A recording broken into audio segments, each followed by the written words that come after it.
Sit here so you guys can see me. All right, let's do this. Om Swastiastu. Can you guys hear me? Really? We don't need mic, yeah? Okay.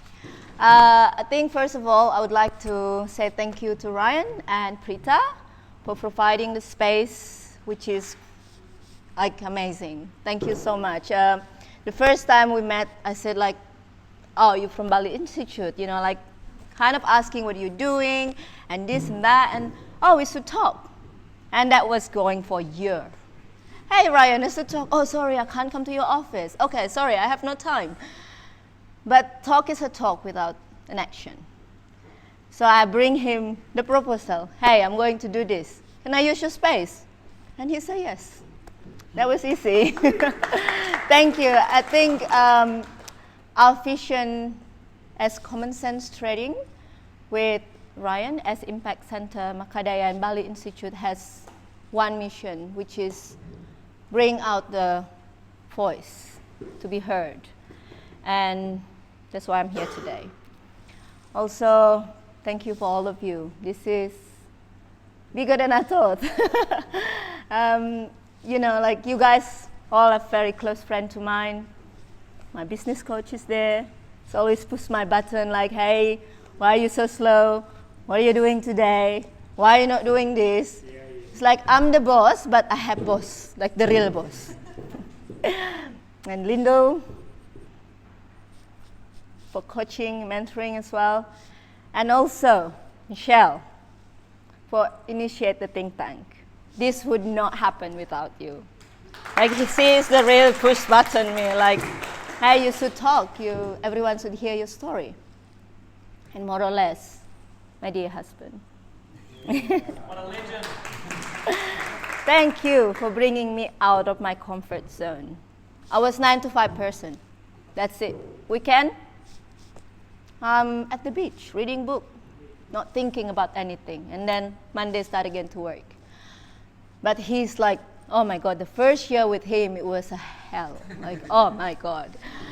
But I think the beach sounds good now. But you have bring the best out of me. Thank you. Thank you. Okay. Today, I'm going to bring a topic that I've been creating for. The name is actually Seeds of Change. Come few nights, I'm sleeping on it and like, what should I call it? The beginning was like, make the farm great again. But then I sounds like Donald Trump. Congratulations. But then it's like, it's not a change maker. I'm not the change maker. But I can inspire people to be the change. Because what I'm doing here is not doing the change, but I'm inspiring the change based on my experience, my knowledge, and the connection that I have here. So Seeds of Change is more about inspiring youth to carry forward the farming legacy, which I think you guys have witnessed. Everywhere you go, the rice field, the farm, the farmers are getting old. There's no young farmers. There is no youth doing their things. There are a few. I'm not saying there is not. It's beginning. The trend has begun. The youth are now interested again to do the farming. The COVID-19 was a turning point. Everyone going back to farming. But when the hospitality is open again, they left again. They leave the land abandoned again. So I think with what I'm passionate, also with the business that I'm doing, here I am sharing my life experience to take you, helping me to inspiring the youth and bring them back to the farming legacy. So for the next 2 hours, you're going to listening to my thing. Thank you for your time. I always say like time is the best gift you can give to people because you can't take it back. So let's begin. That's me. That picture is going in every page, so I use that so it's a funny way to remember me. It's a little girl that holding a coconut. So my working experience started when I was 18, I think, when there is no local people that work, but I just push my boundary like, okay, I need to get to work because I have no money. As the farmer's daughter, which is, is categorizing in a poor family, my parents doesn't have enough money to support me to do what I'm doing or to do what I want to do. So while I was at high school, I started getting some side jobs, doing, warung services, restaurant services, just for little pocket money so I can be like my friends, wearing a nice clothes or going to eat in the nice warung or stuff. At that time, I remember I was high school. My parents only gave me 50,000 rupiah for the whole week. And that's for breakfast, lunch, dinner, and other thing that I need during the school time. So I had to get a side hustle. So 6 years, services, kitchen, start learning how to cook. And also by doing that, I got a little trust from the owner that I start managing their villas. By age of 21, I was a villa manager. It's a quite big responsibility for a little girl that has no experience or any privilege of being into a luxury kind of services. Of course, I face a lot of challenges. I wake up 2 o'clock, 3 o'clock, dealing with drunk guests, destroying the villa, or breaking the glass. And they're coming home with cut and things. So 3 a.m. I had to drive with my scooter and saving them, basically. And then in that period also, I'm developing kind of like service tour, taking guests to water boom and stuff, and I started to get commission. Oh, this is fun, I got a lot of money. And that money I kind of like saving toward my university, because again, my parents doesn't believe that we have to go to school, or we have, especially as Balinese women, school is not something that you given or privilege back 20, 25 years ago. And then that's my working experience. Now that for 6 years I have own business. It's called Common Sense Trading that I forcefully was established by my husband. It's been 6 years now. We mainly export and importing vanilla, including the added value of the vanilla, like vanilla paste, vanilla powder, vanilla extract, and we ship it around the world, and that's how I make my income this day. And with that, I also working so close with the farm. During COVID, we gained about 3 vanilla farms, new ones. They start doing their own thing because they coming home from the cruise, when everything is stopped. So people are coming back to Bali and they have nothing to do. So they start their own vanilla farm. 2 years later, the vanilla farm vanished because they're going back to the cruise. And we lost 2 vanilla farm, and it's quite a big one, which is quite sad. And I'm going to talk a lot later about that. And then, as you all know, where everything's happening, when everything is began, 4 months ago, we decided to open Traveler Espresso. A little bit about that. We had a cafe a long time ago, and it didn't work, and we went broke. That was kind of we had minus. We had to ask. We had to go back to Melbourne, and ask my mother-in-law to buy me a flight ticket back there. That's how broke we are. And then when Aaron initiated, hey, let's open a cafe, I said no. No way I'm opening cafe, never again. 3 times, I think. He's like coming back with a nice intention, like, I think it's gonna work. Let's do this again. And I said, okay, you do it. I'm not gonna have nothing to do with it. You can use the company, you can use anything legal, you can use my name, but I have nothing to do with it. And guess what? I'm there every day now. But looking back now, I think Traveler Espresso has been really, it has the main thing or the main purpose of itself. Like, I met Anatoly there, and now he's kicking my ass to do work. And I met a lot of you guys there. The connection began there. And my confidence to talk, it started from there. I was never a person to talk. I was just behind the scene. Every time we meet new people for like sales call or meeting, Aaron always the one who talked, and I was someone behind, just like I'm the face of the company basically. But I was never do the talk. But over 3 months, I developed a confidence to talk.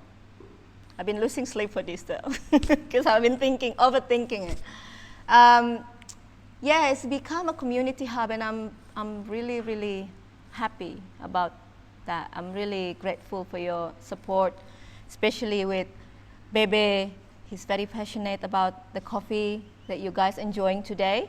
If you haven't been to Traveler Espresso, why? Exactly. So yeah, he has the passionate of making great coffee. So he's there, open every day. But that was 4 months ago, and then last month we actually blessing the roastery to roast our coffee of Bebe. And then the great news is we're gonna open community market soon, next to Traveler Espresso. So that's that's where the connection is end when we kind of getting into what I'm talking today.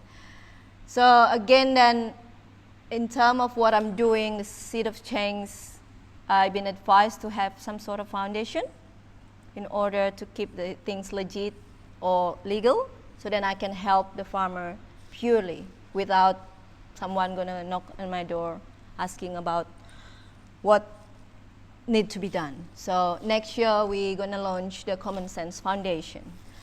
Next slide. But you know, all the success, this is a very big, and it's weighs so much during my life. I think Irma, or Prita, and every Balinese girl here agreeing with me that Balinese women are not that appreciated by its own family. Mostly, of course, when you have the privilege, you got the money, you got the things, you are become the, you know, the center. But when you're not, then you're just a slave.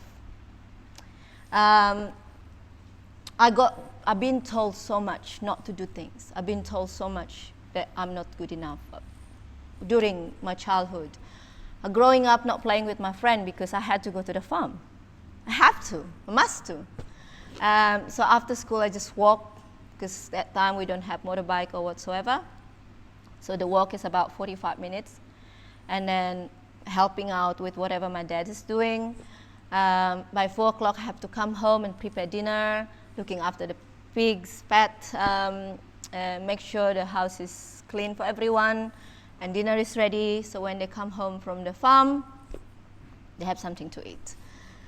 And for like small example, if I get cut, you know, they don't come with a bandage or helping me how to heal it. They just say, oh my God, it's just small cut, just get on with it. So you never allow to feel weak or asking for help, because that's your job. So I grew up like that. I grew up not asking help. I grew up not thinking that I'm not enough, thinking I should do a lot of things. I should done this, I should done that. And I'm still like that. When we have some, you know, like I did something wrong or I did something it's not supposed to be, especially during, period of marriage. I always, like a self-defense. Because of this, I always find reason. And I created story in my head before we address the problem. So it's already like the worst case scenario before we even talk about what's going on, why you upset or why you crying. This story is already powering me that I already come with a defense without explanation. So it's happened to most Balinese women. I think also a few other, not just Balinese, like, women in general, because we tend to hold our feeling in many ways. So like I said, being like, you need to keep tradition alive, but you also need to get money, you need to provide in your family. And when you left the house, because you can, even if you got married, you still need to go back to your old house and responsible for everything. So now, you Balinese women, you have your family before you get married. Now you have family that you already married. Now you're not putting your responsible away. You actually have two responsibilities, two different culture, and on top of that, you got to perform in the most, in a maximum ways in order to provide or being present at the Banjar. Oh, I can't just excuse because I have work to do, but they got ceremony, I have to go there. I have to help. So, that's another topic to discuss. But also, like again, you got to be strong. You got to be resilient. You're not weak. Get on with it. No excuse. And at some point during my life, about 20, 25, 30 years ago, whatever, I was hate being Balinese. I didn't accept the fact that I was Balinese. I go to people, I said, I'm from Jakarta. Exactly like that. And more of that I hate being a farmer's daughter. I was embarrassed. It was just uncool things, like your dad is a teacher, my dad is farmers. So I lie about everything. I lied about every single thing in my life.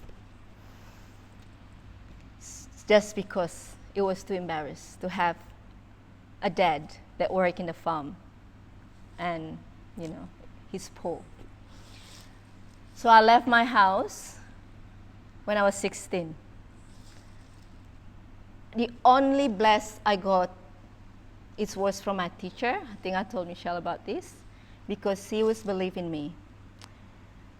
Just a little example, I was a champion of a math competition, competing for the school, and I won it. And I went home and said, wow, I just won the math, like Bali competition. And my dad just threw the things away. It's like, no, you don't need it. What's for? And that was shattered me, and I still remember it now.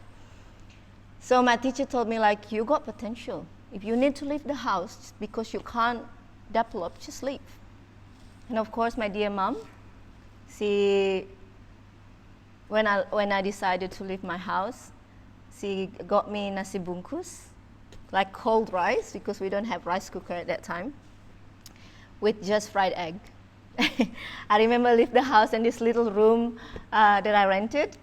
I was crying in the corner, like eating the rice, like, man, what am I doing? I left my family. I hope, I'm doing fine and stuff. That's when I start finding a job and stuff. So, yeah, I was hating my life so much. I was hate being the farmer. Now the question is, looks like this. Anyway, a lot more behind that. My friend goes through witness everything. Like when you get your freedom, you do things that you're not supposed to do. So I got a really good job, because managing villa, you earn quite a bit. My money, I just throwing it like this, because I got the freedom. I don't need responsibility. There is no money sent to the family. I don't care. You were trying to make me another Balinese woman helping around. Now I got money. I got power. I just throw my money everywhere. We went to the club. We got drunk. Whatever, the most horrible way possible. It's like every single night. Like, hey, I shouted my friend a lot with money and fun and stuff. I have no idea of how to save the money. I have no saving. Today I got the money, today it's gone. Because of that freedom I got. Like either 0 or 100. And we went through a lot. So, then after few years of working in hospitality, that I got a really good job. Ibu there from BRI, I'm talking about you, Ibu. She will know how the state-owned company works, how hard it is to get into a state-owned company. For some reason, somehow, I'm sorry, Ibu, you gotta pay somebody to get in. And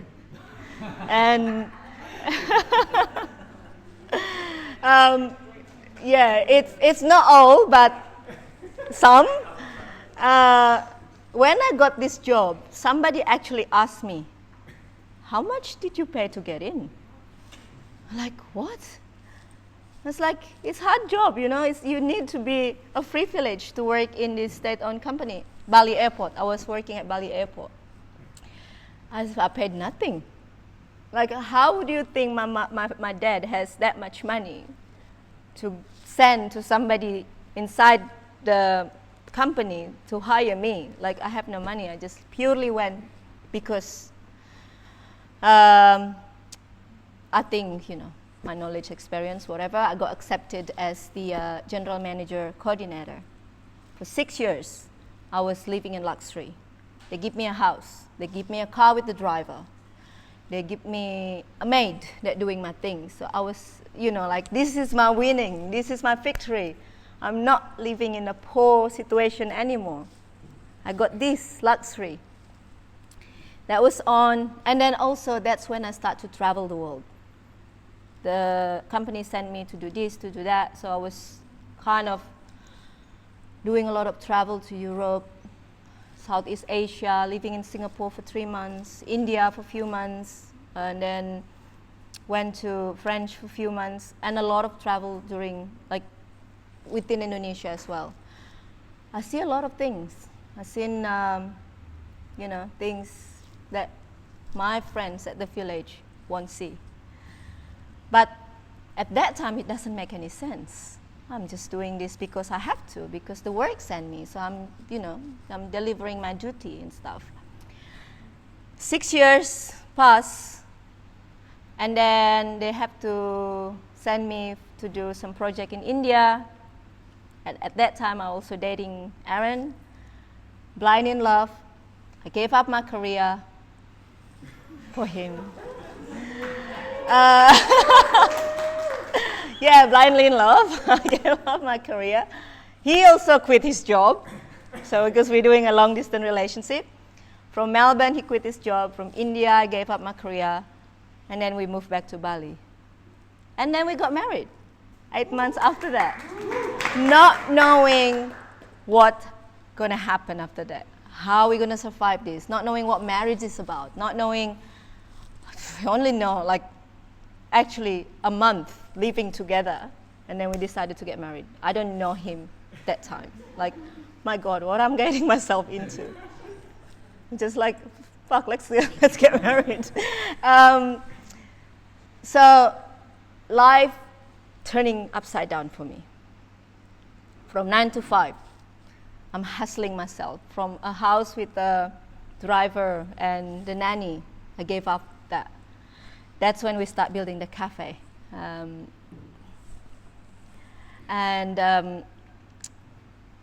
then, like I said before, all this time we trying to hustle ourselves, we went broke. And I went back to, then he proposed, let's go back to Melbourne. We're going to start from zero again.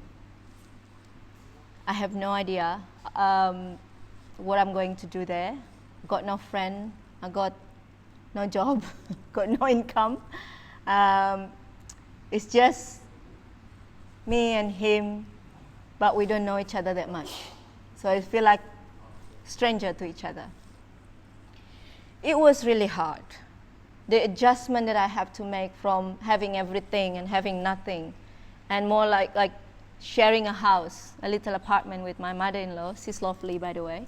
Don't get me in trouble. She's the best one I have. But you know, from like 6 years being sharing house alone, now I have to share a house with Aaron and the mother-in-law, which I barely knew. That was hard. And guess what? The next month after that, we got pregnant. Yay! No job, no friend, no money, pregnant, nowhere to get home, not knowing what to do. I was just shattered. But I can't talk to him because this is the trauma that I had. I am not enough. I can't talk. I'm not allowed to ask for help. I just crumb in there by myself. One time I wish, God, I wish everyone feel what I feel at the moment. A month later, COVID happened. So the God was my side.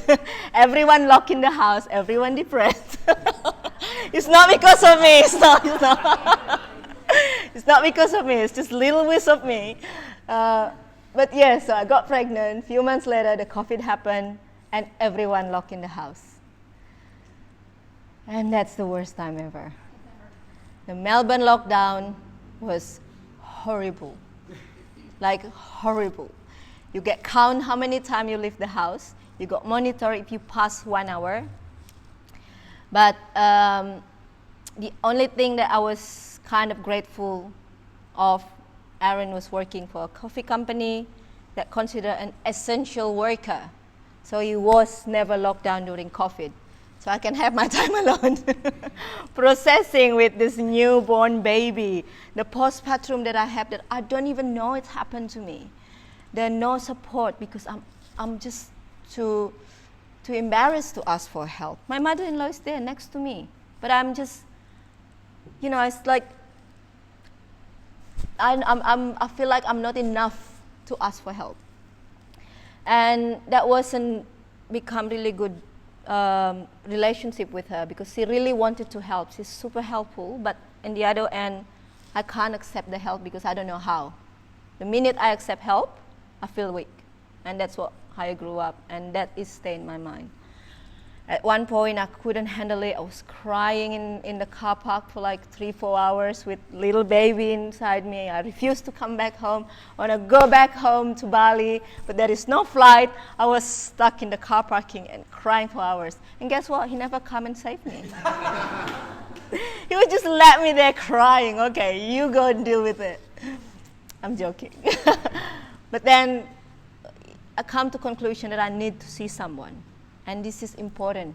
I need guys, especially young Balinese, I need to tell you, it is very important to ask for help, to tell about your feeling, because by telling what you're feeling, then you can get a help that you need. So that was my kind of turning point. Our relationship's getting better. I'm able to talk to him about what's happening. I'm able to ask for help, and that's things when things start blooming. He start taking me out on a date. He start taking me to the farmers market. This is the important thing. Farmers market, something that I never went before. I don't even know it exists. Back to the point where I was hating become the farmer, and I was like, wow, the farmers in Melbourne has a market by itself, and they're driving a nice car, and they have a good life, they have a big house. What's happening here? Are you leaving?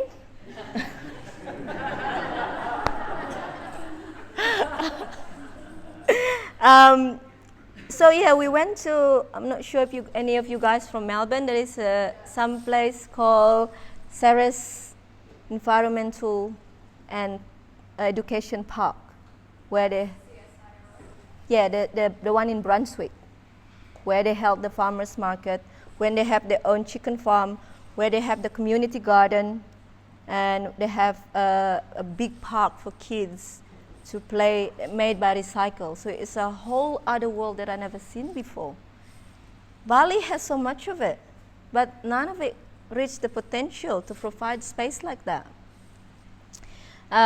So this is where I start meeting farmers, start talking about, thank you, sayang.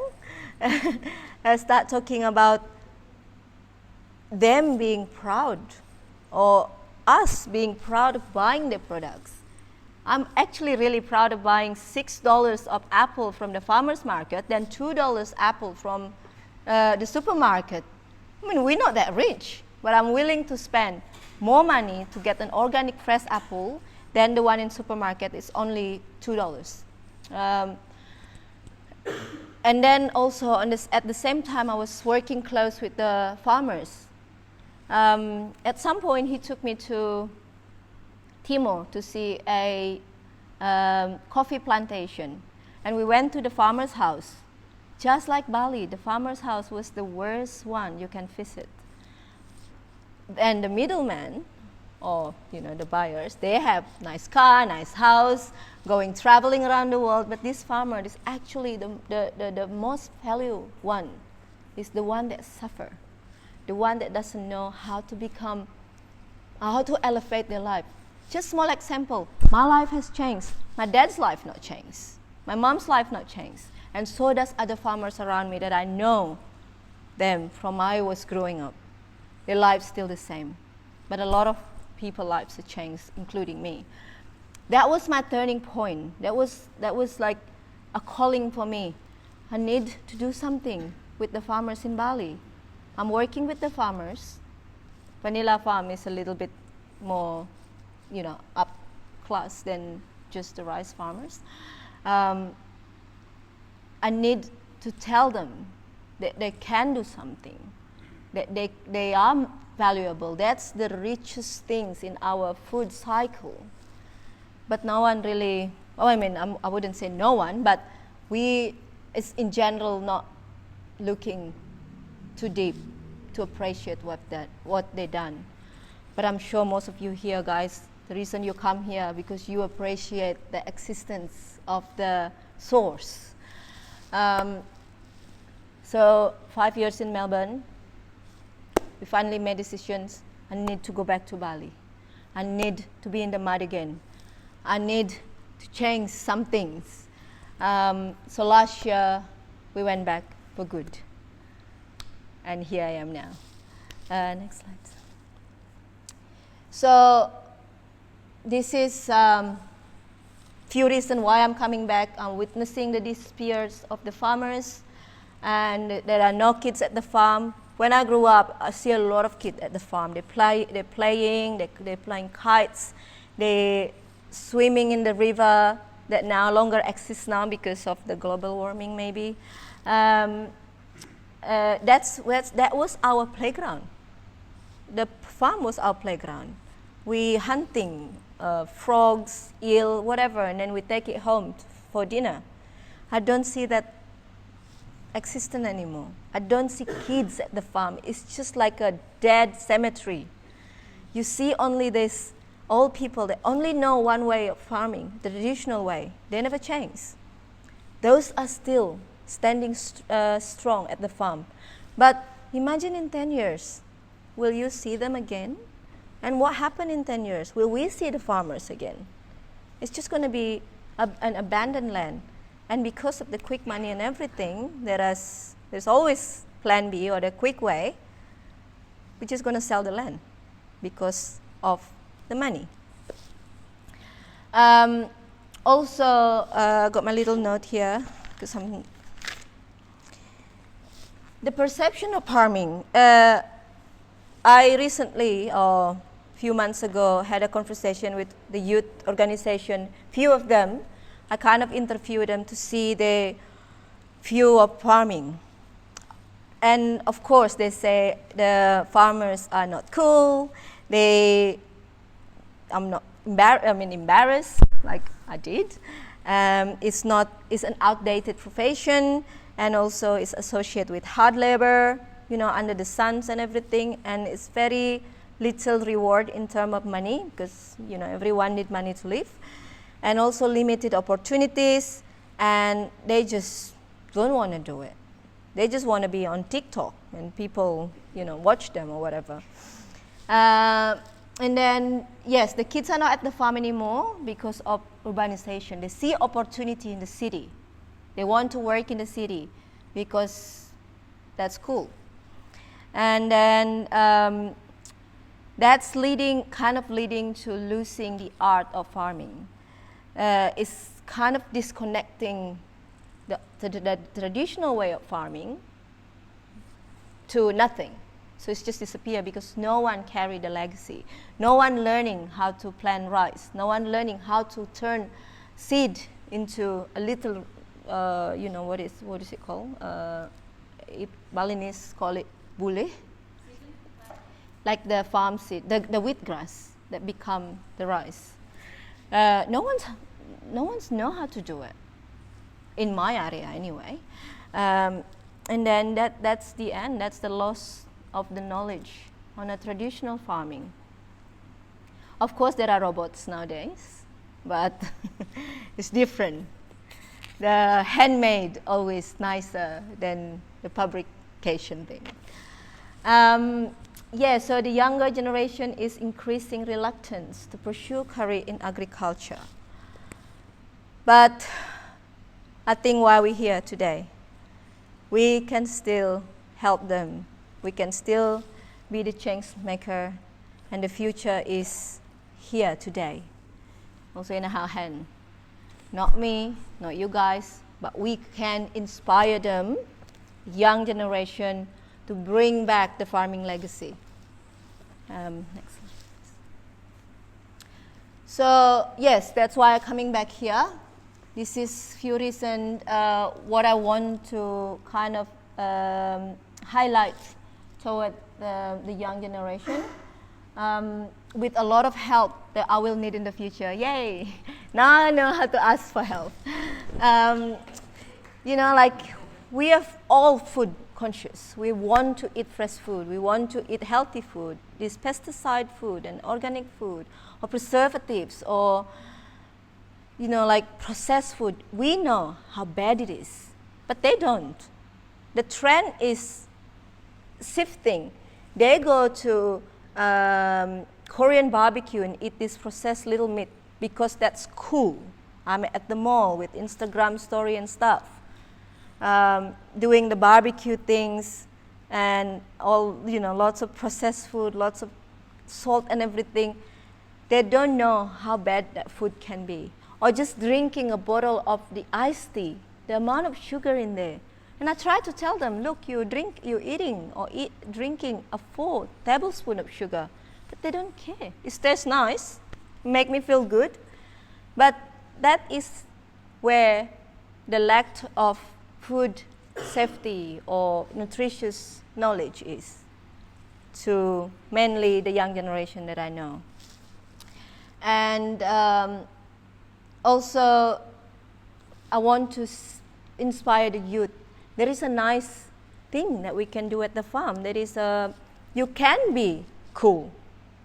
You can reach the highest potential than just working in a hotel. You earn more than just sitting in the desk. So farming is actually a cool profession. Yes. So I think that is us or me and our job to just inspire them. This is, hey guys, wake up. This is cool. It's not like before. Everywhere you go, or every institute, how luxury you are, at the end of the day, you're going to come to the table and asking, what are we having for dinner? Is it good? Is it nutritious? And all come from the farmers. So, yeah, we need to unlock the potential on agriculture sector. Next slide. So, but again, you can't just talk with no action, right? Because talking just talk.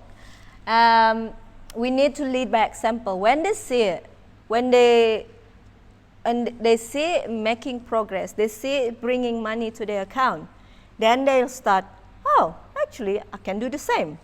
So we need to lead by example by engaging them how to proceed their career to become a farmers again.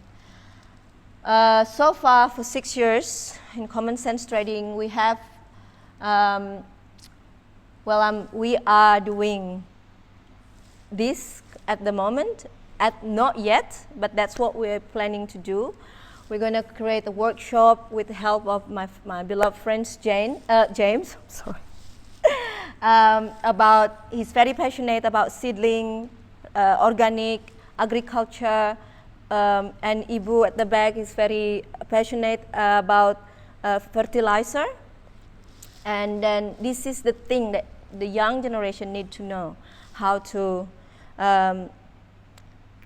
added more value. I mean, basically you can sell fertilizer from compost, right, Irma?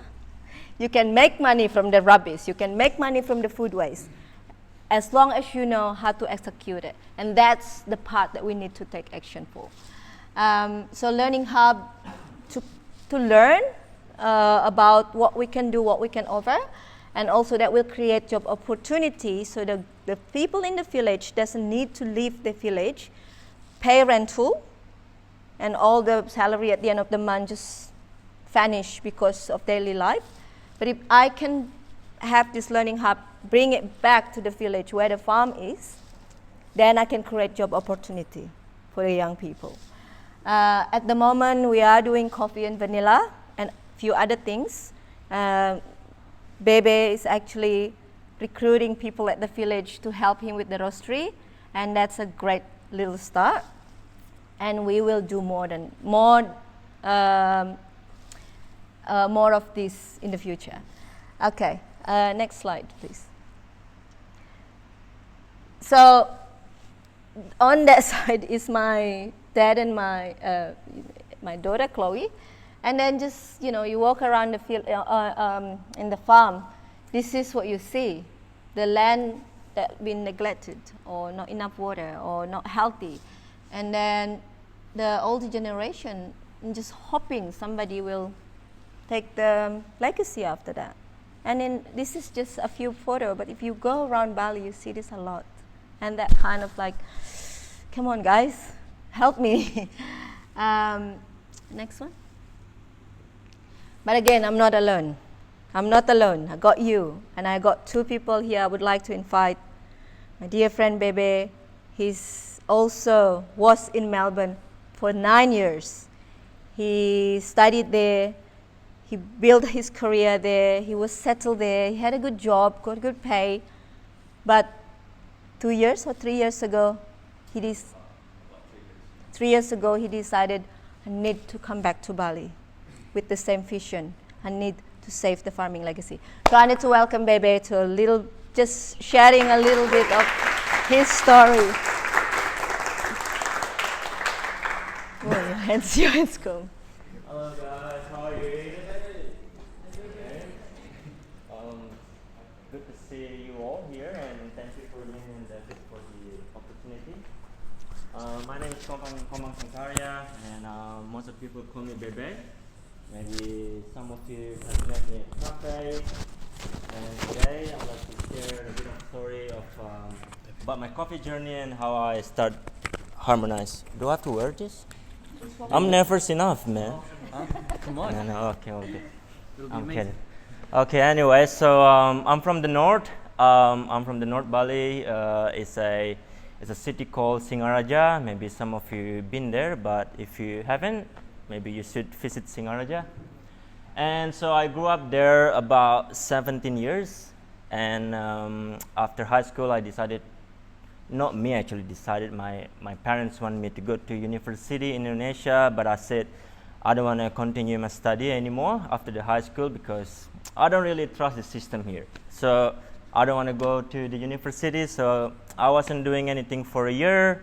I was just doing music, and I was traveling around Bali because I love nature, so like I go around pretty much wasting my time. And yeah, I think my dad was like had enough of seeing me having fun, and yeah, so he said, "Why don't you go to Australia and you can study there and also developing career and working." Because he had one of his good friends in Melbourne that live in Mornington Peninsula. Yeah, so some of you might know where is it. So I went there to visit him and start my university in 2015 or 16. So I finished my university about 4 years after, but during that 4 years, that's where my coffee career began. I met one of my good friends from Turkey. His name was Tema. So he taught me how to make coffee and all, and since then I love it because it's such a convenient job, because you're pretty much standing behind a coffee machine and you're just making coffee all day and getting pretty good pay as a student. Yeah. Then after that 4 years, I left my first job, and because one of my good friends, also Tema, he moved back to Turkey. So I felt lonely, and I wanted to see something new. So I switched job, and I met one of my really good mentors. His name is Yan, and he's from Taiwan. And he's actually the one who introduced me to another perspective about coffee. So I thought coffee was just like coffee, because at that time I was just making coffee. I wasn't really get into it. But then Yan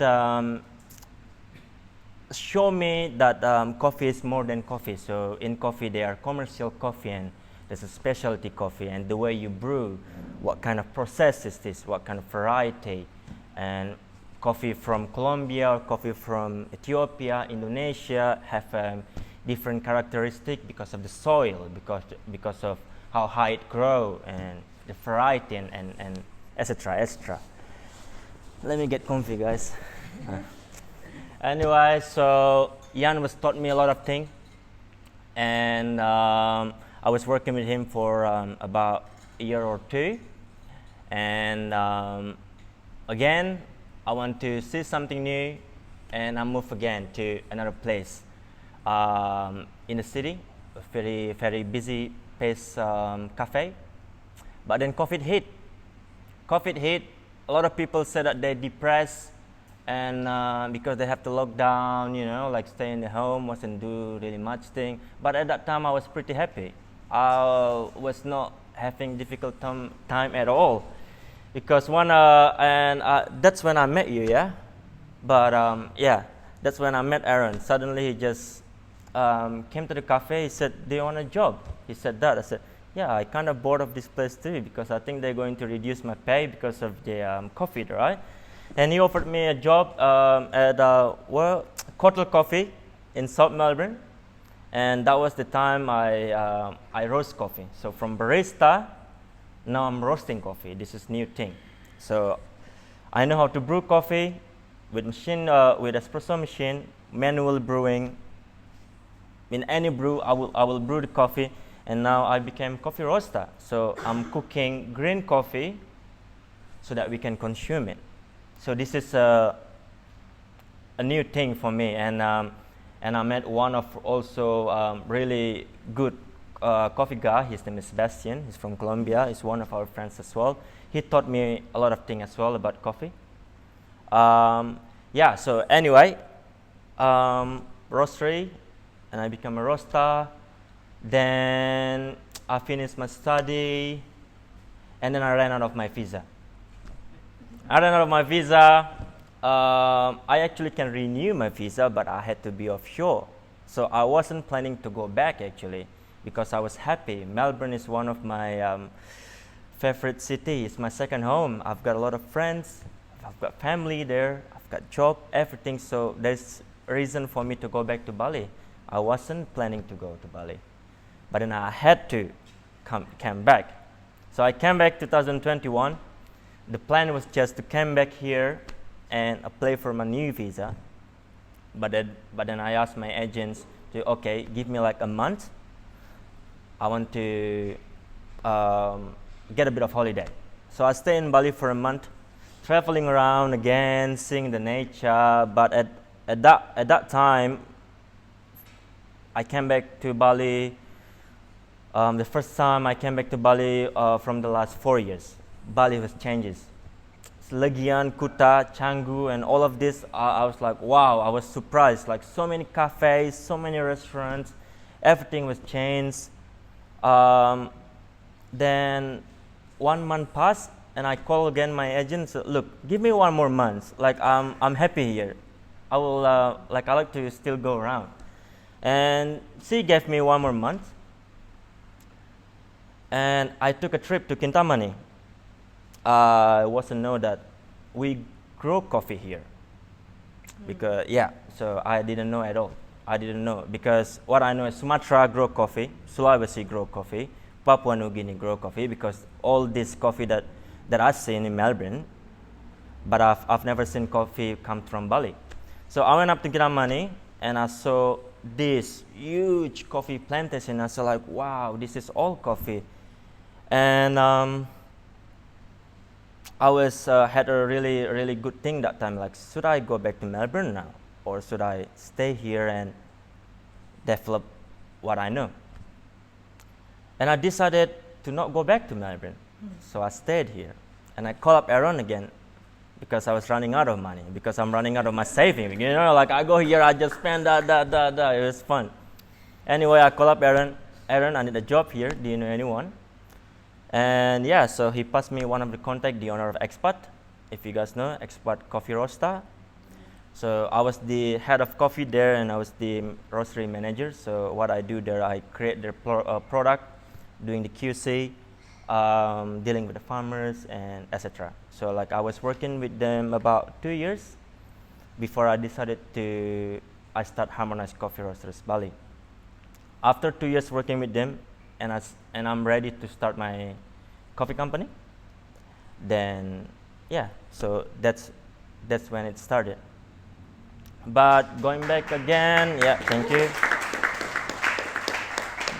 So at Harmonize, we are not only focusing on coffee, serving the best quality and consistency, as consistent as we can, but the mission is actually that I want to support the farmers. And how we do it is actually I'm trying to minimize purchasing green coffee from a big corporation. I'm trying to buy green coffee straight to the farmers, and and supporting farmers with knowledge, with connecting from roastery to straight to the farmers, and a lot of things. But what I see during living in Bali from the last 3 years, I went to a few coffee farmers in Bali and in Java, in East Java, mid Java until the west, and I went to Sumatra, and I went to Sulawesi. But Sumatra and Sulawesi, let's not talk about it, because I think they have such a different way to grow coffee, and the farmers there compared to the farmers in Java and in Bali, they quite different, because in farmer in Sumatra and farmers in Sulawesi, they have a piece of land, but it's huge. While in Bali and Java, one farmer might only have like a few hectare area, or 1 hectare or 2 hectare, and it's not enough for coffee. Anyway, let's say Kintamani. Back in the day, Kintamani was full of coffee. This is what I heard, full of coffee plants. But now there are more orange trees than the coffee plants.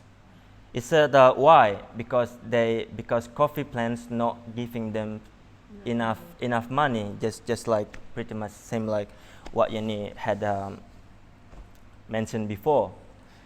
Is yes, it will not giving you enough money if you not process the coffee cherry until the end product. What I mean by end product is the green coffee, because a lot of farmers in Kintamani, when after they harvest the cherry coffee, instead of processing it themselves, they just sell it to the middleman, or they sold that to the big corporation. So the cherry, if it's good cherry, let's say like super ripe cherry, right now is quite expensive. The when I say expensive, it's only about $1.2. So that's what 12,000 rupiah. And while the green coffee is about $16. So the gap is like really high. The gap is like really high. But the reason why they don't process their own green coffee is because they don't know how to do it.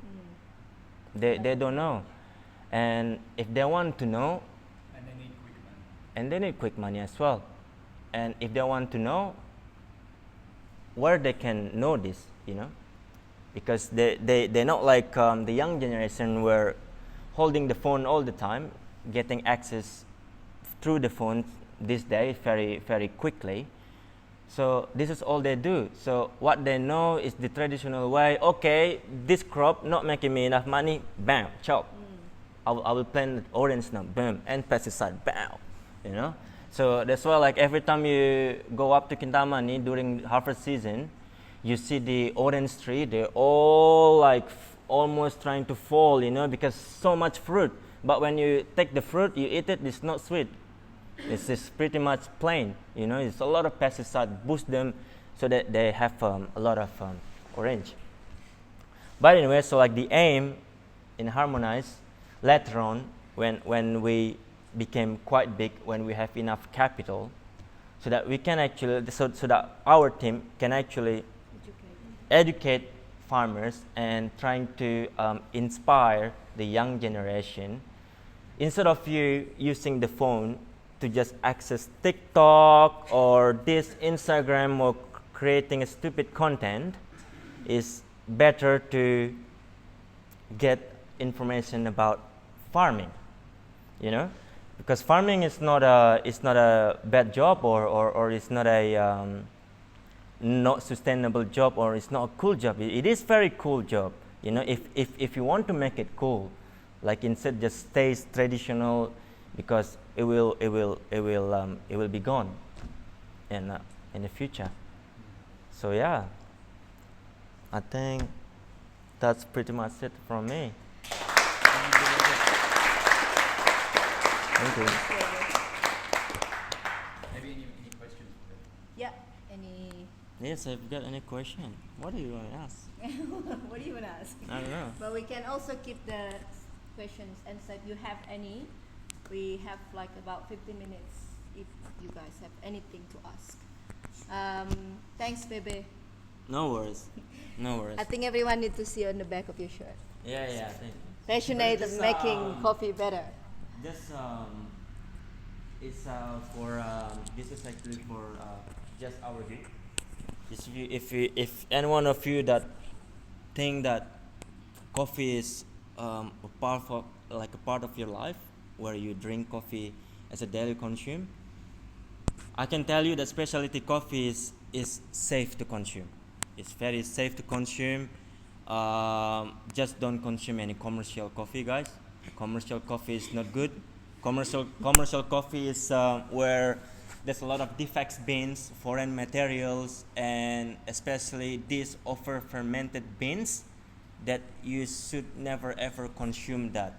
It's a risk. Yes, it's a risk of your health, because the cherry coffee very sweet.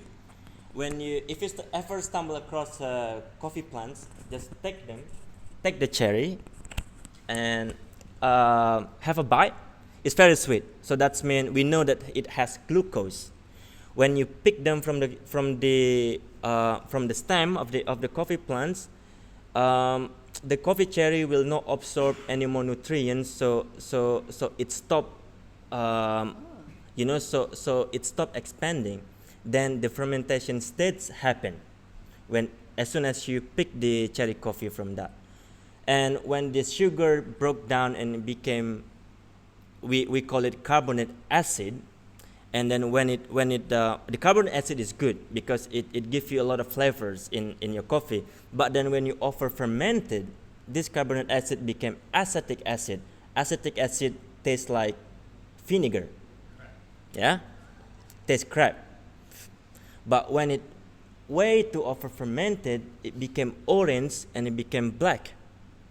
And when the percentage of acetic acid way too much, this is became poison.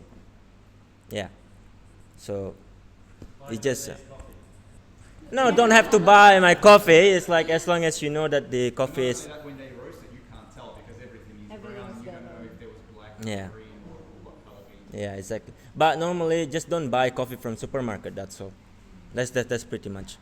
Normally those the big supermarket they always have commercial coffee. Yeah, that's all. Thank Yeah. you. Question, yeah. Question nanti aja.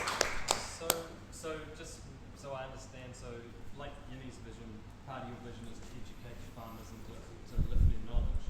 And I remember having a conversation at the cafe. Part of that vision is to have a hub that can help the farmers actually process the coffee. Yeah. So they gain the knowledge by practice. And Yeni and I were talking about that. Talk is cheap in Bali, right? When you show the evidence, they absorb that like that. Very So good. actually you can earn more money, but here's how you do it. So I think that's part of your vision. Yeah, that is Processing hub, yeah. yeah. So Harmonize would like to let's say invest on the coffee processing side, where we aim to do it in 2027. Let's say then I want to do it at my own village in Banyuatis, in the north of Bali as well. Banyuatis is one of the region that produce the most robusta coffee in Bali. So they are very untouchable side where now the farmers. So let's say I'm a farmer, then I have like 5 hectares of a robusta coffee plants, and I don't know what to do with it. And let's say Aaron is the middleman, and you came to me and say, okay, Take it. let me buy the next year harvest, and I will say to Aaron, okay, it's only 7,000 rupiah per kilo, and Aaron give me, okay, this is the money now, and next year he will harvest all of my coffee, and Aaron will process it himself, then he make it like 3-4 times the money. So what we like to do is to actually invest it on the processing facility where all of the farmers in that region can access that, so that they can end up with the green coffee. Then we will hook them up with either my roastery will buy their green coffee, or my friend's roastery will buy their green coffee. Yeah, something like that. So instead of chopping up the coffee plants, they will keep it and they will processing it themselves, hopefully in the future. And just quick question, roughly how much would it cost to build that hub, like for the processing facility? Roughly Roughly we're talking about like 3 billion, 3 billion. yeah. So Which 300. yeah, which I think it's still possible to achieve by the end of 2027. Yeah, if everything goes on track. We never know. How much coffee do we need to drink at Traveller Espresso? 20 different shops. Ajit has Yes, is it? Any question? Yes. Future wise, we talked a lot about children and youth trying to make farming cool again. I think that preaching the teams that we have in our life. How do you encourage the farmers to stay within agricultural instruments, the lure of hospitality and a better life, quick money because of weddings and land and houses and ceremonies? Have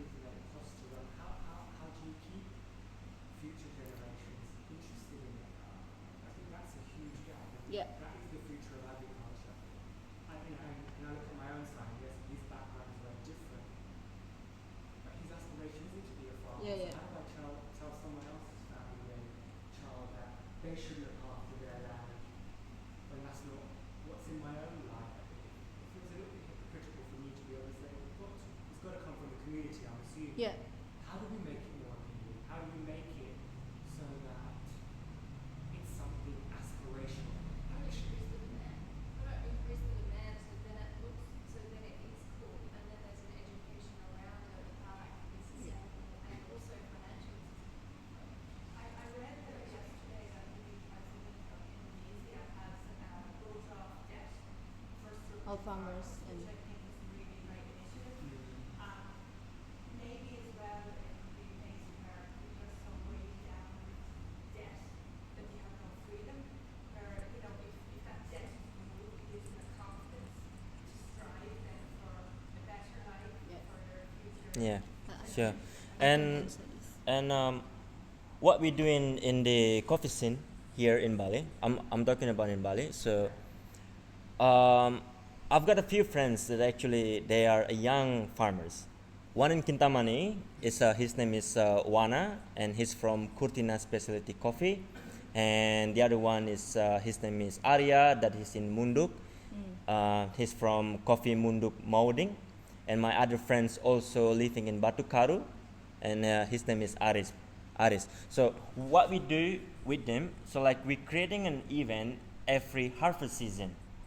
So we do a short coffee farm trips.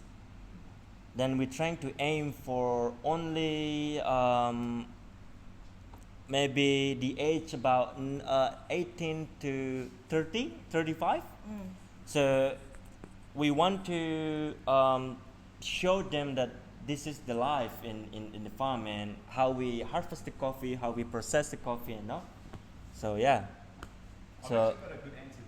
If you're young Balinese running a profitable farm in your village and making money, you actually have more time to attend your ceremony. Imagine you're working in Yeah. food or in a hotel and you don't have days off. But if you're growing coffee or vanilla or making pickles out of your cucumbers, you can let them grow while you're attending a ceremony. You actually have better life balance as a Balinese. As long as they're making money out of that farm, they've got more flexibility to be a Balinese and have all their responsibilities. what is that what the younger generation want? They do if it makes them money. That's it. Yeah, it's the money that have a big Being able to increase the profitability of Yeah. the harvest. because one, yeah, sorry. Right? Yeah, sorry to cut you, man. So my friend's Wana in Kitamani, so his parents actually doing processing coffee, but his parents was only doing commercial. But now the first time I met him, he said, "Are you doing commercial or are you doing specialty?" And he said, "I'm doing the specialty part." I said, "Like why?" "Because they have more money." And I said, "Yeah, good, really good." So let's say his parents doing about 100 ton per year of green coffee, and he's only doing about 30 ton of green coffee, specialty grade, and he's making double money than what his parent does. And now it's been running about 3 years since the first time I met him, and his parent, okay, you know what, take over the business, make it all specialty. So now he's doing 80% specialty and only 20% of commercial. Yeah, and a lot of the coffee that he's processed is actually allocated locally and exported the rest. So it's actually proven that doing specialty and doing processing it yourself, that you can make it more money. Yeah. Yes. Why is that correct that currently there's some refinancing one season to purchase the coffee? I'm sorry.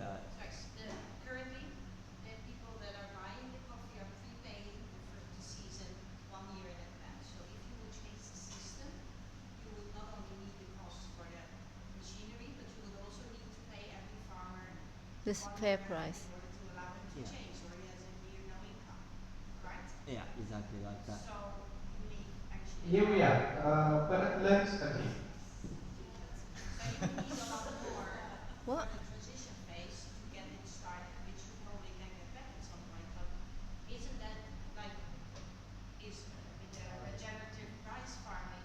Isn't that the startup cost the part of the issue? I'm not saying, but to get an overview of the costs, I think that's one of the key things that we need to take into consideration also. sorry, like do we need to prepay? Do we need to prepay each farmer to make the shift in advance, or do they pay on delivery once they process their coffee? well, So when you buy the coffee for you, do you have to pay in advance 1 year and then you get it, or you pay once it's processed, then you receive yes, I have to pay a year. 1 year in advance. 1 year. it? Yes. Yeah. So we have to factor the cost of that. So yeah. Yeah. So you would need one transition year and the Yeah. Yeah. Yeah. and then you can So so I take from one farmers, let's say one coffee from these farmers, and I pay the whole year, and they will deliver it like every month like that. Yeah. So in order for them to switch from commercial to specialty, they will need a gap year It's not. to switch. No, you don't really need a gap. It's just the difference in the protocol of how you pick it. It's this almost the same like wine, yeah. There's expensive wine will be hand picked, and cheap wine will be like machine picking.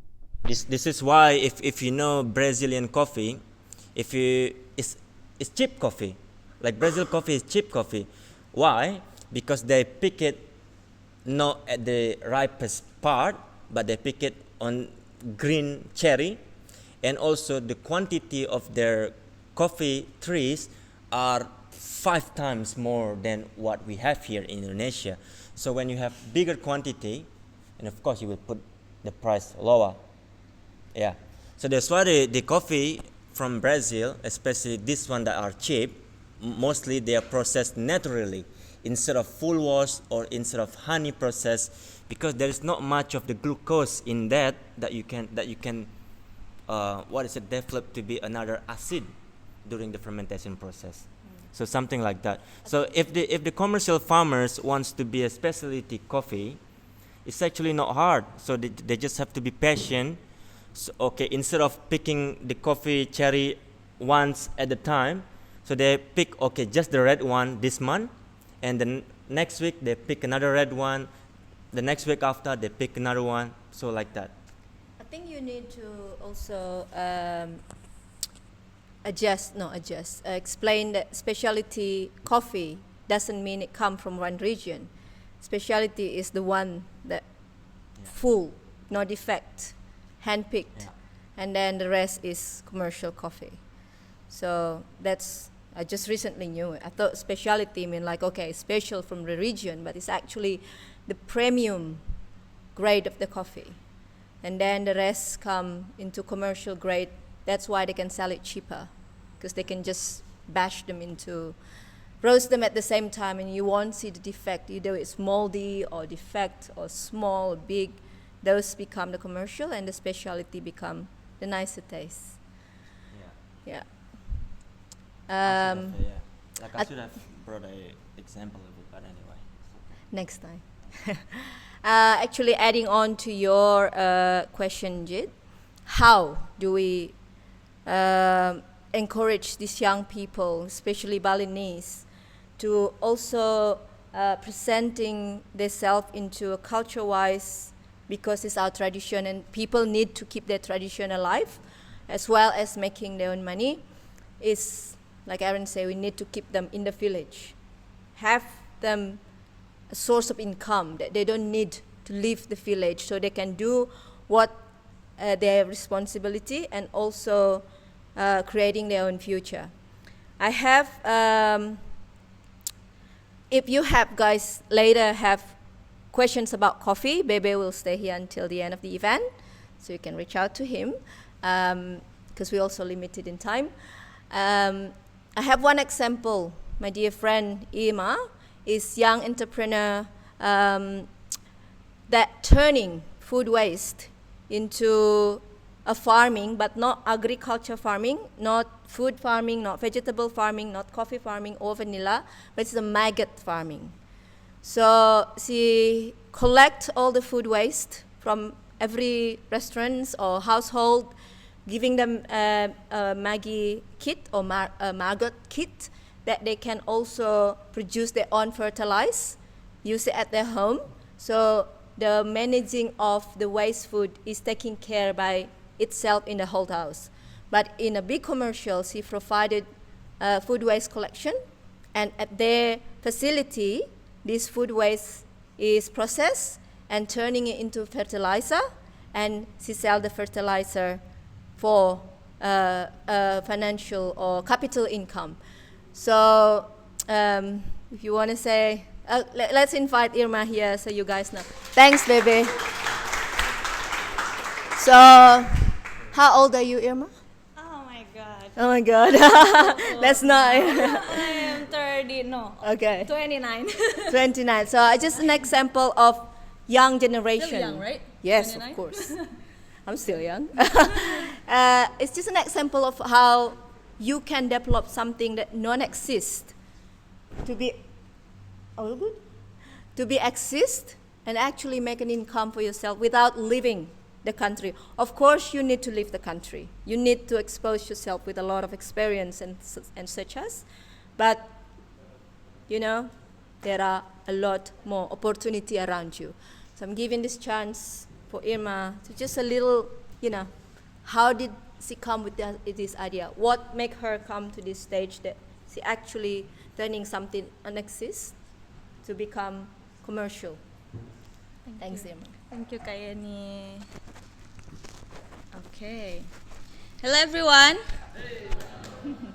Are you already hungry? Not yet, right? Yes. But I don't have food. I want to tell you a story about food, but food waste. Okay. So, anybody already heard about Maggie Farm or already know about Maggie Farm? Can you raise your hand if you know Maggie Farm? Tell us again. Oh, yes. So, Traveler Espresso. It's one of our was users. So we Yay! Thank you, Kak Yeni. we're actually managing our rubbish with Eco Bali Recycle, but they're not here today. They take our paper and plastic waste, and then the food waste, Maggie Farm is actually collecting twice a week, and they turn it into something more valuable than just a rubbish. Time is yours. Yeah, thank you.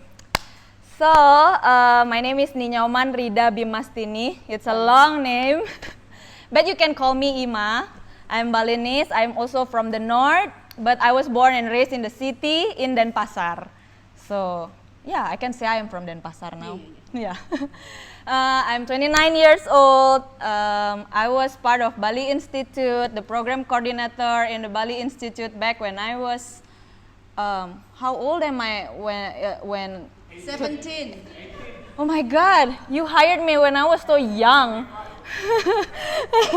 It was 2019. How old am I? I don't know. So, yes, 2019 I work in Bali Institute, became a program coordinator. It was my first job after I graduated from university. Thanks Ryan and the team for, making me part of your team. It's really amazing because at that time I can, expose myself with lots of things that I don't know about Bali, about my home. Yes. Just like everybody else. Yes.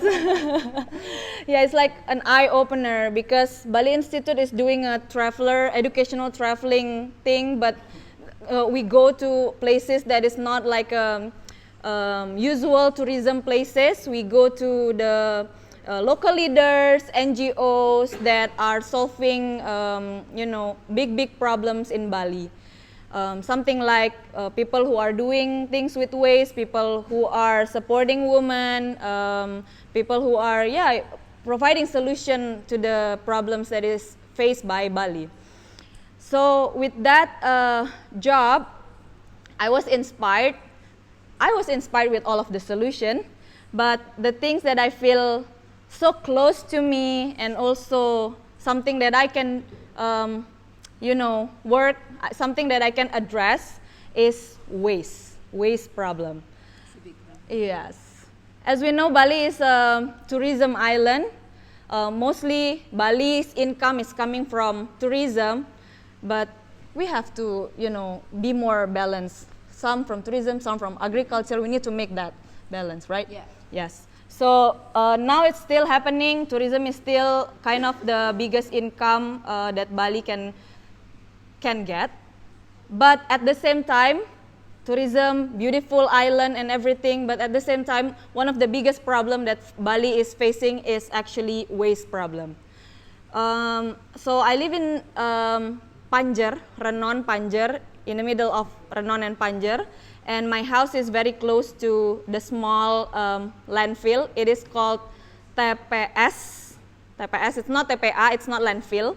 It's just the small one, village small landfill. And to live nearby this small landfill is kind of not comfortable, of course, because usually landfill in Bali is kind of not really, everything is dumped in there. Like waste sorting is not really a practice yet, so everything that still has value, that has no more value, mix all together, becomes residue, and then go to this landfill. Of course, because of this, it creates very bad smell, and also some of them also emitting methane gas, kind of food waste also emitting methane gas that can make our environment become warmer, because methane gas is also one of the contributor to global warming and also climate change. So with this thing, because I fall in love into this waste problem and want to address this, in Magi Farm we try to look at the data, and then we found that actually Indonesia was the second largest food waste producer in the world. That's a reward for Indonesia. Yeah, congratulations. In 2019, we were rewarded as the second largest food waste producer in the world. But now we are getting better. We're already number 4 now. Yay. Better. And Bali, so most of this food waste that we produce mostly end up in the landfill. In Indonesia itself, our landfill, the biggest contributor is food waste. It's around 40% of waste in our landfill is food waste. In Bali, food waste is the second biggest contributor. So still the composition of waste in our landfill, the highest is organic. But if we go into more detail, organic consists of dry waste, garden waste, and also wet waste, food waste. So garden waste is the first largest, and the food waste is the second largest in our landfill. So yeah, when I was still a kid, back in my elementary school, people around me always tell me, oh yeah, you eat banana, and then the fruit peel, the banana peels is organic. Just throw it away, it will gone soon. It's not that easy. What do you guys do usually if you have banana peels? Do you throw it away just like that? I do actually. Yeah, I did. Actually, it's not that easy for these fruit peels, like banana peels, to decompose naturally in our environment. It takes time, and also during the process of them decompose in the environment, it emits methane gas, the one that contributes to global warming as well as climate change. It takes time, emit methane gas. It also can produce bad smell if we just keep it like that, not treat it using a more proper way. So with that being said, food waste is one of the biggest contributor in landfill. Food waste also can create environmental problem and everything. From that thing, we try to find the solution to it.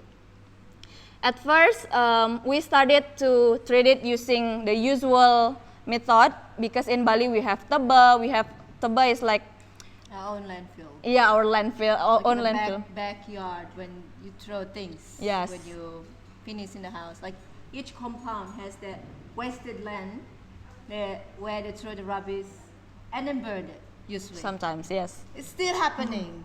I just had my brother's wedding the other day, and like, oh my God, I'm just one against 1,000 people trying to like, hey guys, let's separate the rubbish. I'm gonna taking care of the plastic, but one is not enough, and they burn the plastic at the back of my house. Oh no. I'm like, God, stabbing me over and over again. But again, we need help. Yeah. not just one person job. Sorry Yes, to interrupt. exactly.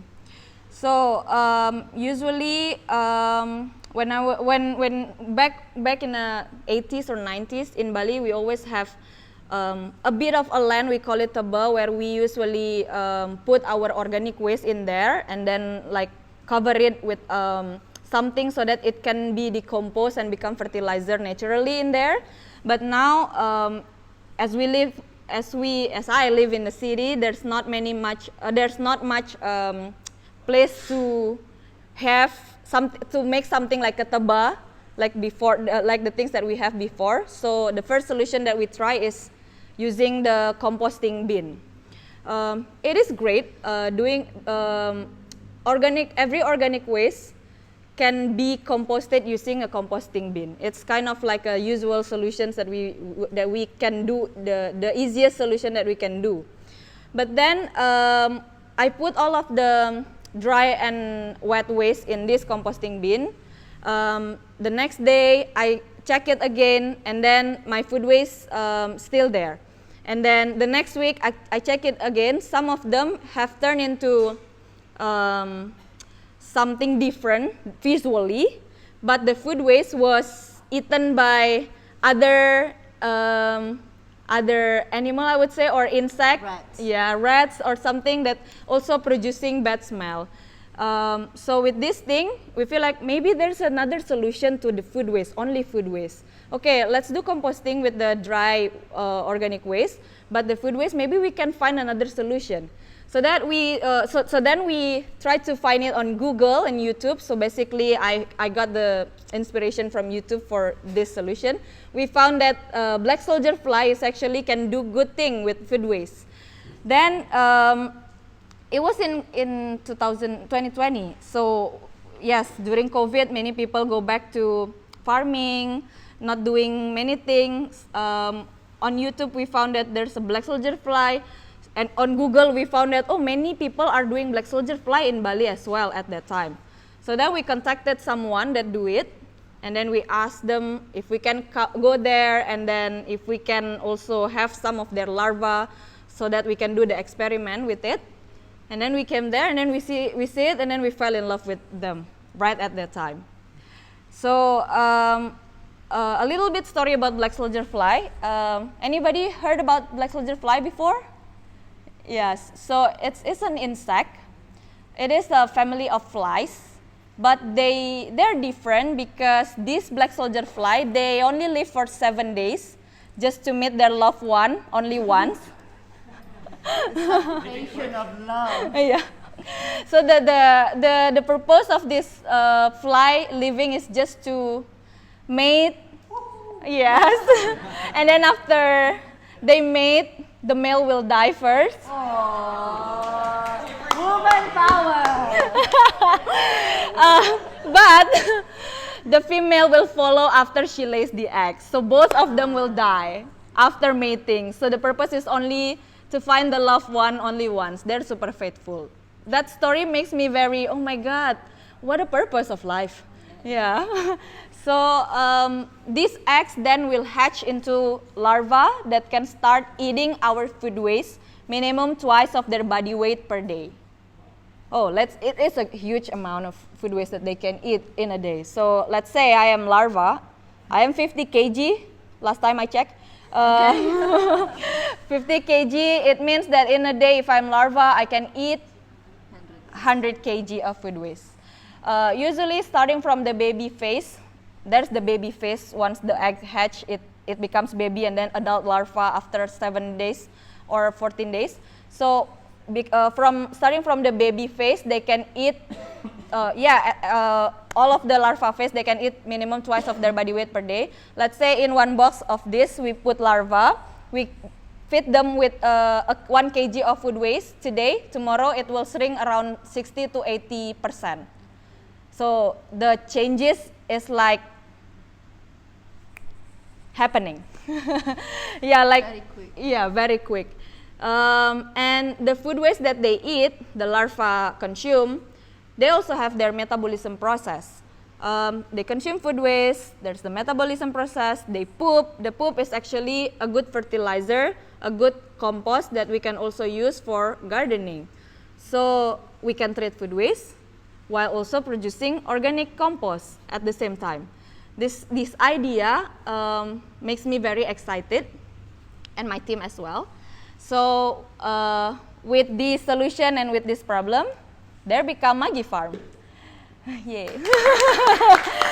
So in Maggi Farm, we label ourselves as a social enterprise. We are offering service for to hotels, restaurant, coffee maker, to households as well, to treat their food, to help them treat their food waste responsibly. Most of our service coming with this box. We call it Maggi Kit. So let's say a household want to treat their food waste responsibly, we can give this box with the larva inside, and then keep it in the house for 1 week. 1 week, these people in the house can just feed this larva just like feeding your pet, and then after a week, we will come back and pick up the adult larva so that it won't become flies in your house. So the adult larva, we will collect it and then exchange it back with the new baby larva. After a month, you will get fertilizer, the compost back for you, so that you can use it for your gardening at home, for doing gardening at home. So that's typically the service that we do. Other thing, we also do the pickup service, like what we have with Traveler Espresso. 4 months already, right? Yes. Yes, 4 months already. We So got. how many larvae have we produced? Oh, it's a lot. Yeah. So yeah, with business we also have a service like pickup service, but also other hotels that has some space. They can also have Maggi Kit. We usually build the maggot house inside the hotel, like what we have in Grand Hyatt Bali or in other hotels around Bali. So that's kind of the service that we provide. And our mission, our vision is not only to divert as many as possible food waste from the landfill, but also to inspire young generation, just like what Yeni do. Because when we were still young, or we were still in being kid, we only know some profession, like being a doctor, being a policeman, being a teacher, all of them. There's no job like being a waste management worker. There's no job like being a farmer. Is a job, but It's not cool. Yeah. So we also want to inspire young generation to see this job as a cool thing, and a good thing that you can also do good to the environment and also make money with that. So yeah, thankfully our team now consists of 10 young people. Yay!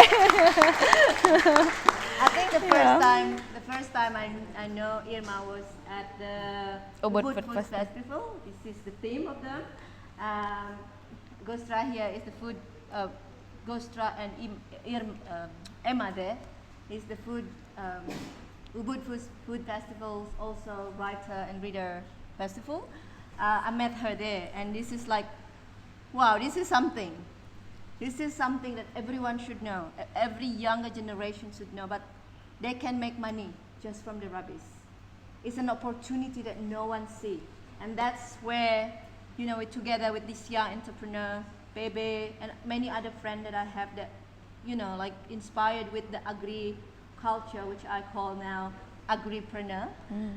We can together, with help from you guys, the experts, the people that passionate about, we can inspire the young generation to bring back the farming legacy, to make money from it, and to be successful, because farming is a super cool job.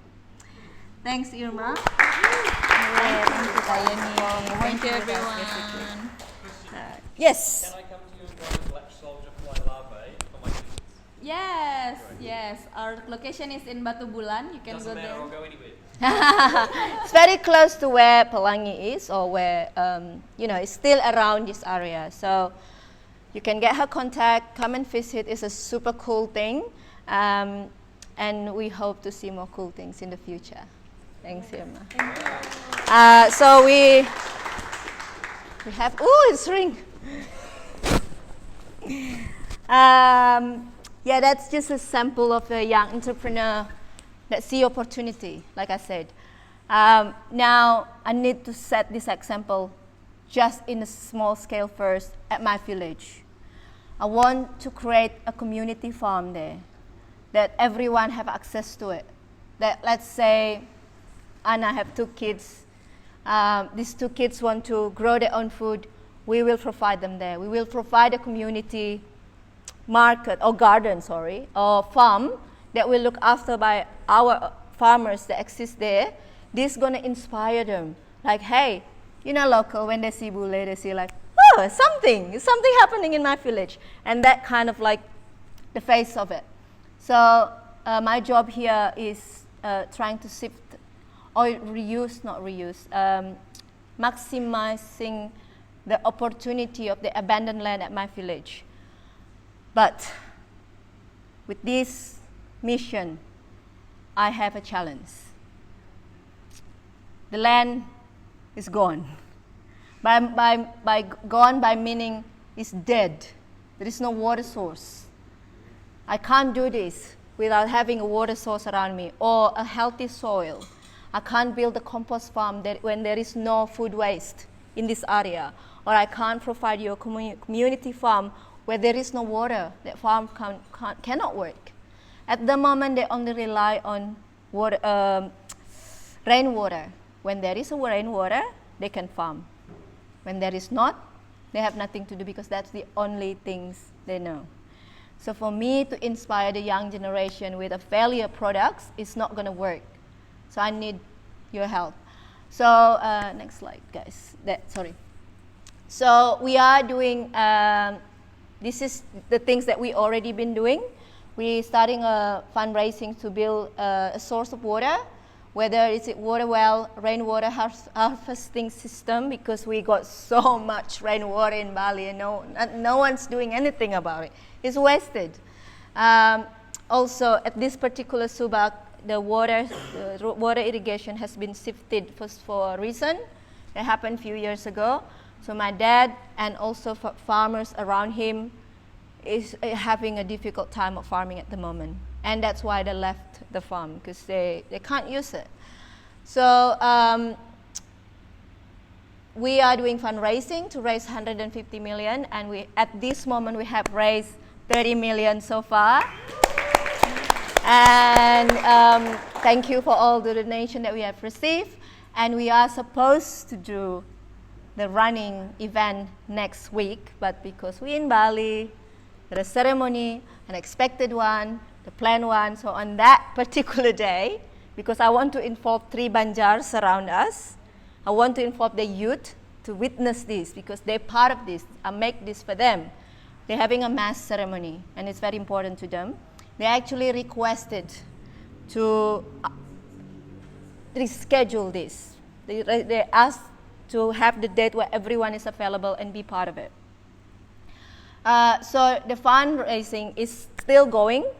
The running is still going. It's still going to be there. If you guys want to participate, you can. It's open for everyone. But there will be a change of date. Anatoly, I'm sorry. And yeah, there is, and also the other part is a lot of people want to join, want to be part of it, want to put sponsorship on it. So I think this is a good reason, a silver lining of everything. I was so stressful about it. I was overthinking it, how I'm going to announce this to people. This is happening next week. And then, you know, things always happen for a reason. We got people, the big company want to join this. They want to be part of it. Some hotel chains want to be part of it. And of course, I want to take Makadaya, be part of it. So we're going to announce a new date, hopefully soon. I need to have some sort of conversation with the Banjar, so not to change again. So yeah, that will some sort of event that we're going to do in the future to help me to make the water source available, so then I can inspire the young generation, and also giving you guys opportunity to go there and have your own farm, and you can take your kids instead of Nice is to go to the beach club or river club, having fun with your kids. But taking your kids to where the food source is. Make the food. Plant the seed. Look after your tomato. Know what tomatoes look like. There are kids that know broccoli come from the supermarket. Okay, that's true, but that's the only thing they know. But if we can take these kids to play in the mud, to be part of it, imagine what they can do. Imagine the thing that they learned from the beginning. Imagine when they grew up, what would they become? Because food system at the moment is at the risk being disappear. The commercial farmers has taken over. Somebody told me, is it in the UK or in the US? The farming commercial is actually buying the local farm so they can monochrome hectares of land so they can supply the supermarket. But we don't want monochrome. We want a variance of food. And we want our kids to know where the food is coming from. The tomato that they eat and the cucumber they can turn into pickle. They need to know that. I want my little girl know that. At the moment, she only know a little thing, a little bit about it. And she's actually scared of mud and dirt. So just taking that as an example, it's like if I can bring a lot of kids having fun there, have a farm visit, have a fun things, but also involving the farmer to give them purpose that I'm doing farming because of somebody, not because of me, because at this stage, the old farmers only doing things that good for them. If not good for them, they won't do it. But giving them a purpose or responsibility, that will give them also purpose of activities. The change will be this year or next year? I'm going to announce it next week. I just need to meet the two leaders of the Banjar by this week, supposed to be. They just called me like 3 days ago. So, yeah, it's hopefully soon, maybe in January, because December everyone's kind of leaving the island. And I want to have a lot of people to see what we're doing. So January, I think, is the best time for it, when school is start, of course. And then we can just leave the kids at school and we have fun.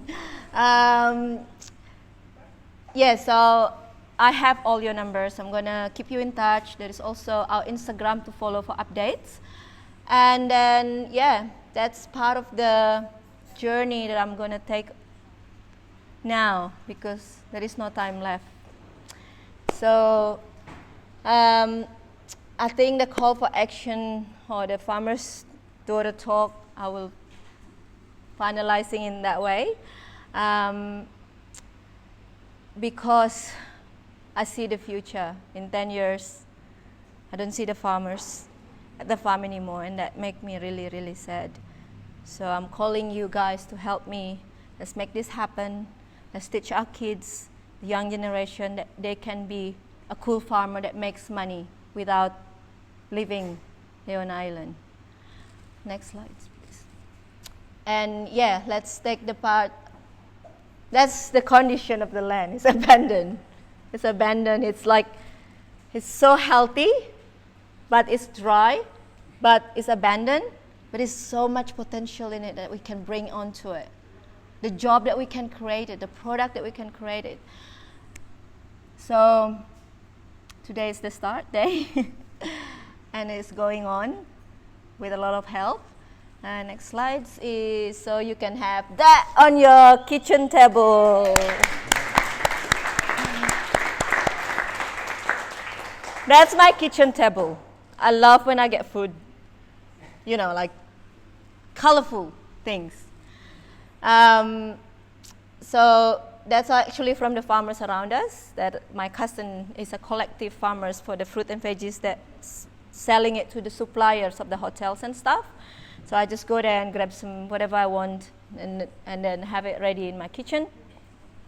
And also I want you guys experience the same thing. So that's why we're opening the Common Sense Community Market, when you can source your own veggies directly from the farm that will be delivered from Badugul direct to our market. And not only that, this common sense community market will also a media in the future where the young generation know how to pickle the cucumber, or turning tomato sauce into chili, or turning the chili into a chili jam.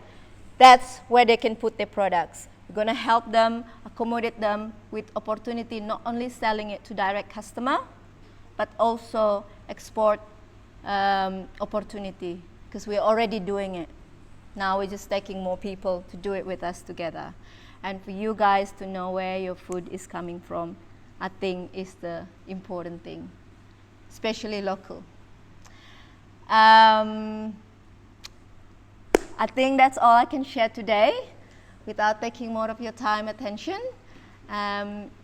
Is there any question or any suggestion or anything that I'd like, I need to take this so much information that help me to going forward. Thank you.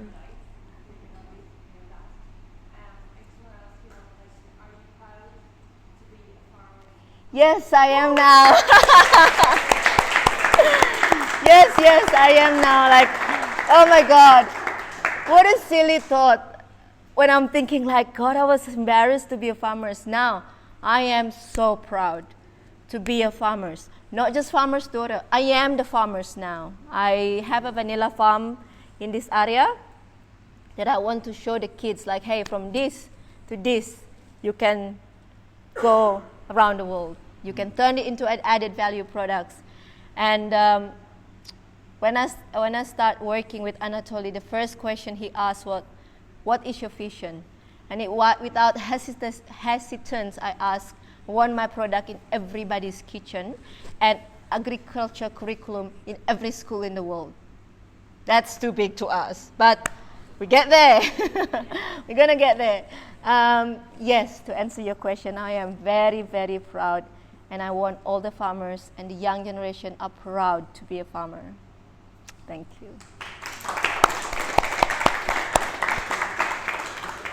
I think Jit has a question too.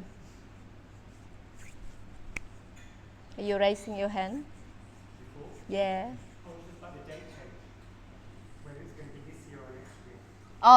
Next, I think possibly in January, before the holiday, because everyone start leaving by I think some people are leaving in early December. When are you going somewhere? Yes, we'll do it probably in January when school already starts. Yeah. Hi, Jody. Yeah, thank you, Yeni. Thank you.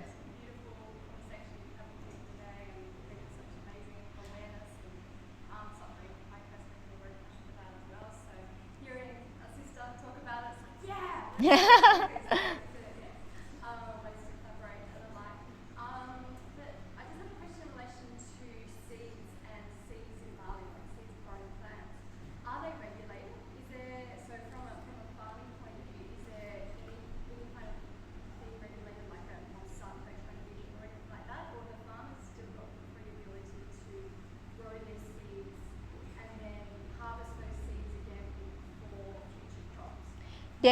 There is no, I don't think there is an official regulation about it. The farmers are still doing their own seedling. Like my dad's still doing their own seedling. Even it's from, from the package that has tomato seed, for example.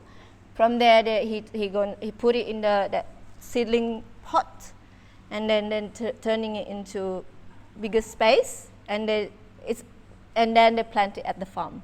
So it's whole process by itself. And then once they harvest, are they able to reuse those seeds, or are the seeds being modified in a way that you can't actually regrow?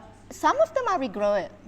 Yeah. So like if they're tomato, I keep talking about tomato. Let's do cucumber or chili. If the chili is in a very good condition, then they'll take that seed to replant it again. But again, this knowledge hasn't been passed on to any, even me. I don't know how to do it. there is no, the loss of knowledge is already happening. It happened, and it's continuing. But if the farmers have their own seeds and they've got their seed banks, and they've got the heritage seed banks, and they've got the organic seed banks, for the future generations, it's going to be another important. Yeah, Bhagawan Rice Foundation, if you might heard about it, there is a regenerative farm of the original Bali rice. They at the Bhagawan, you will know, Charlotte? Bhagawan Rice, is it? Yeah, yes. What is it? Bhagawan Life. So this company is preserving the original. The original rice that they grew before here in Bali, because it grows like you can use it without.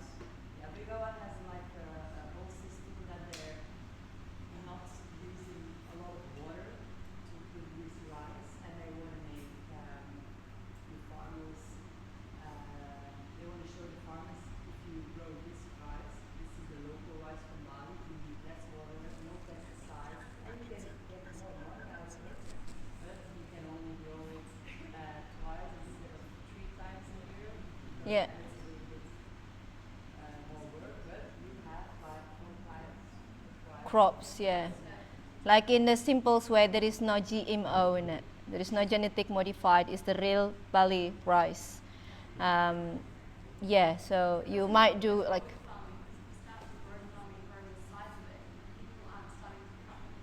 Yeah. Yeah.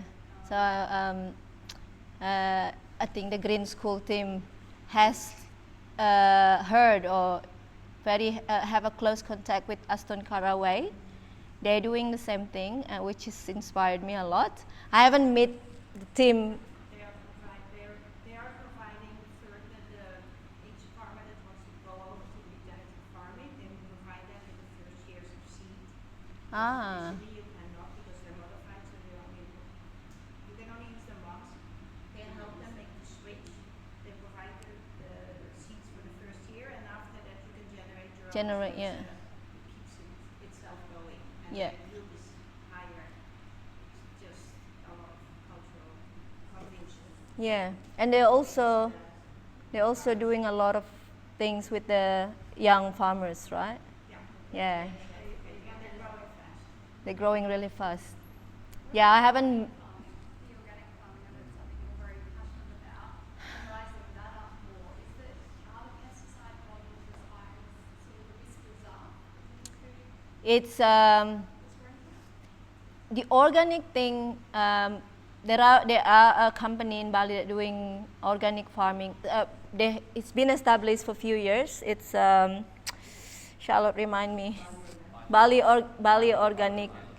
Yeah, Bali Organic Island is up north, but in the north of Kintamani, it's easy to convert farm into organic because it's in the up high.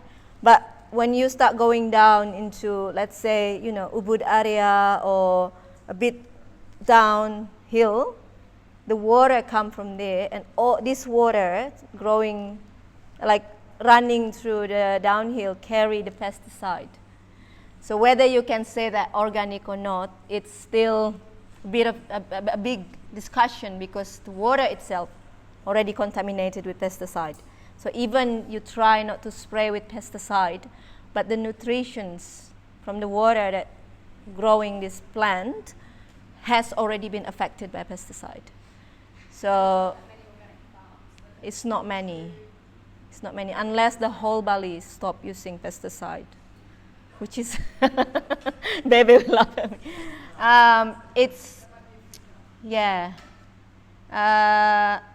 That's a big task with the. Even a little organic farm is next door to or surrounded by non-organic farms. So. Yeah, I mean you sort of can get certified organic, but because of our don't want this become sensitive subject, but it's when around you is not organic, the wind, the water, you get certified organic, because there are customers that ask if our vanilla is organic. It is organic because vanilla doesn't need pesticide, but around it they use a lot of pesticide. I can get certified, but I will be lying about it. It's not organic. Like it is organic, but it's not organic just because of the environments. I mean, that statement can backfire me actually. But yeah, to answer your question, it's not many. But I would love to have many more. Yeah.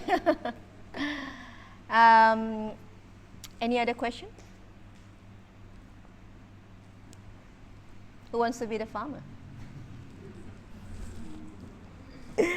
I would love to get in touch with you again, guys. I have your contact number, have your phone, got yours, Jit, of course.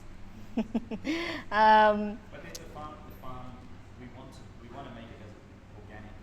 The farms we're talking about, but it's going to be a process.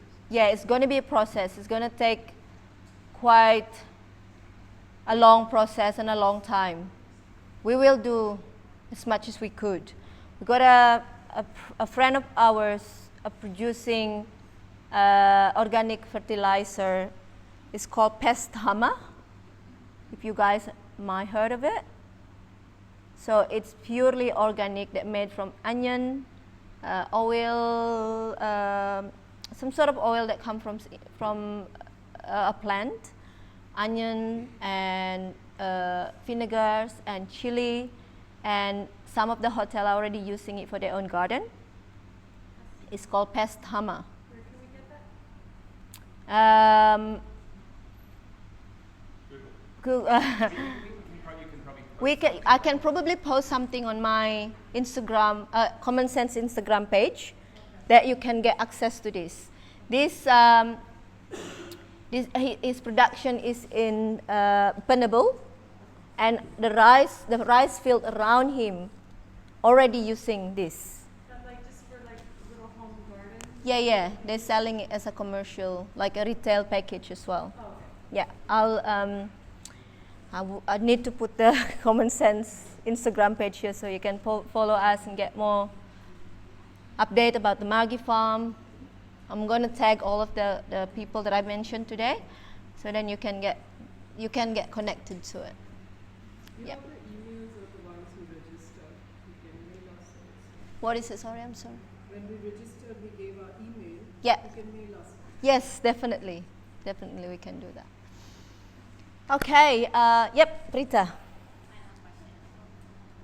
Just out of curiosity, this is a hard truth that we are facing these days. How do you see the farmers in your village? Are they, trying to look for the opportunity to sell their land to investors because they Yeah. are facing the problem that nobody in their family that's wanting to, continue the legacy to be farmers, and the shortcut is Selling land. to big investors. And Luckily, luckily there is no villa around us. That's one thing that I could say to save our farming legacy there. There are a nice waterfall around us. There are few eco lodge kind of thing, but there are no villa being built yet. I say yet. I never know, because now people are, the opportunity is always there. But I hope with doing this, I'm